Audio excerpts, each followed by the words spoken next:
जहाँ तक आपने बात की इलेक्शन की, मेरा ख्याल ये है कि इलेक्शन कमीशन ने जो फैसला किया है वो दस्तूर से मावरा है, और इलेक्शन कमीशन ने अपने इस फैसले से कि वो हल्काबंदियाँ करेंगे और उसके बाद इलेक्शन अब डिले होगा, इन्होंने अपने वजूद की नफ़ी कर दी। इलेक्शन कमीशन तो इसलिए है कि वो कॉन्स्टिट्यूशन के आर्टिकल 224 के तहत बर वक्त इंतखाबात कराएं। जब आप खुद बर वक्त इंतखाबात के ख़िलाफ़ ऐलान करते हैं कि वक्त पे नहीं होगा, जो कि इस सूरत में दस्तूर में 90 दिन हैं, तो इसका मतलब है आप जिस काम के लिए हैं उसकी नफ़ी कर रहे हैं। तो इलेक्शन कमीशन को बंद होना चाहिए, उसको ताले लगा देने चाहिए जब आप बर वक्त election article 224 of the constitution के विद इन 90 डेज नहीं कर सकते। तो मैं इसके ख़िलाफ़ हूँ। मैंने सेनेट ऑफ पाकिस्तान में एक रिजोल्यूशन पेश की थी जिसे सेनेट ऑफ पाकिस्तान ने यूनानिमसली पास की थी, और senate of Pakistan house of the federation है, उसमें हमने सिर्फ एक मुतालिबा किया था कि under article 224 of the constitution with in 90 days election होनी चाहिए। जहाँ तक इन्होंने ये ग्राउंड ली है काउंसिल ऑफ कॉमन इंटरेस्ट की, वो फैसला ही गैर कानूनी है, इसलिए कि इलेक्शन एक्ट के आर्टिकल 230 के मुताबिक केयर टेकर जो चीफ मिनिस्टर्स हैं पंजाब और खैबर पुख्तनख्वा, वो काउंसिल ऑफ कॉमन इंटरेस्ट में बैठकर सेंसस जैसा स्ट्रेटेजिक फैसला कर नहीं सकते, उनको ये इख्तियार ही नहीं है।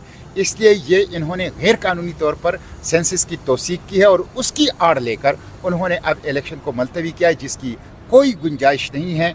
इसमें बड़ा मुजरिमाना किरदार गुज़िश्ता मखलूत हुकूमत और उसमें शामिल पार्टियों ने अदा किया है कि उनको पता था। अच्छा, इलेक्शन एक्ट के अंदर यह है कि 4 माह पहले इलेक्शन कमीशन इलेक्शन से 4 माह पहले तैयारियों शुरू करेगा। तो आपको पता था कि अगस्त में हुकूमत ख़त्म हो रही है, तो 4 माह पहले की आपकी तैयारियां कहाँ थी जब हुकूमत ख़त्म होने के बाद आप ऐलानात कर रहे हैं। इसलिए ये जमहूरियत को डिरेल करना चाहते हैं, ये जमहूरियत के ऊपर शबून है, और जब जमहूरियत डिरेल होगा तो बदकिस्मती से पाकिस्तान एक गहरे गड्ढे की तरफ जा रहा है, एक अंधेर और तारीख गार की तरफ ये इसको धकेल रहे हैं, और ये इलेक्शन कमीशन ने जुल्म किया है। आफिया सिद्दीकी के केस पे 2 बातें करके फिर आखिरी सवाल की तरफ आता हूँ। डॉक्टर आफिया कौम की बेटी है, मजलूम है, और उस वक्त के हुक्मरानों ने डॉलर के एवज़ अमेरिका को फ़रोख्त कर दिया है। उनका अफ़गानिस्तान या पाकिस्तान से अमेरिका ले जाना पाकिस्तानी कवानीन की भी ख़िलाफ़ वर्जी है, बैनुल-अक़वामी कवानीन की भी ख़िलाफ़ वर्जी है।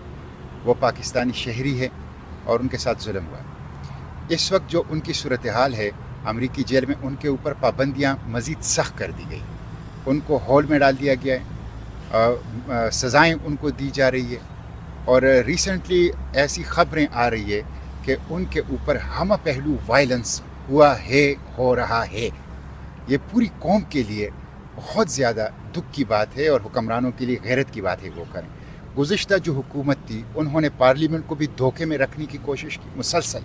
मैं पार्लियामेंट के फ्लोर पर आखिर वक्त तक इसको उठाता रहा गुज़िश्ता हुकूमत की, और अदालत को भी अभी तक धोखे में रखने की कोशिश कर रही हैं। तो मैंने जो ये कहा है कि डॉक्टर आफिया की रिहाई की चाबी वाशिंगटन में नहीं इस्लामाबाद में है, तो वो इस्लामाबाद में है, वो इस्लामाबाद के हुक्मरानों की ईवानों में है। इसलिए मैं केयर टेकर गवर्नमेंट से यह मुतालबा करूँगा कि गुज़िश्ता हुकूमत ने मुजरिमाना गफलत का मुजाहिरा किया डॉक्टर आफिया के केस के हवाले से। उन्होंने अमेरिका को लेटर भी नहीं लिखा, जैसे उन्होंने TLP के साथ एग्रीमेंट किया था उसकी खिलाफ वर्जी की।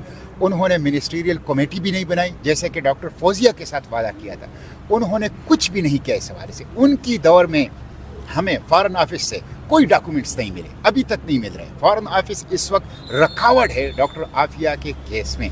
तो मैं केयर टेकर से मुतालबा करता हूँ कि आफिया की सूरत हाल ख़राब है, उनके ऊपर पाबंदियाँ मज़ीद सख्त कर दी गई है, उन्हें सज़ाएँ मज़ीद दी जा रही हैं। उनके हवाले से हम पहलू वायलेंस की जो ख़बरें आ रही है वो बहुत ज़्यादा तशवीशनाक और खौफनाक हैं। केयर टेकर हुकूमत गैरत का मुजाहरा करते हुए ख़त लिखें, कमेटी बनाएं जिस तरह की गुज़िश्ता हुकूमत ने वादा किया था, और डॉक्टर आफिया की रिहाई के लिए फॉरेन ऑफिस को पाबंद करें कि वो सहूलतकार का किरदार अदा करें, न कि रकावटें डालें, न कि दीवारें खड़ी करें।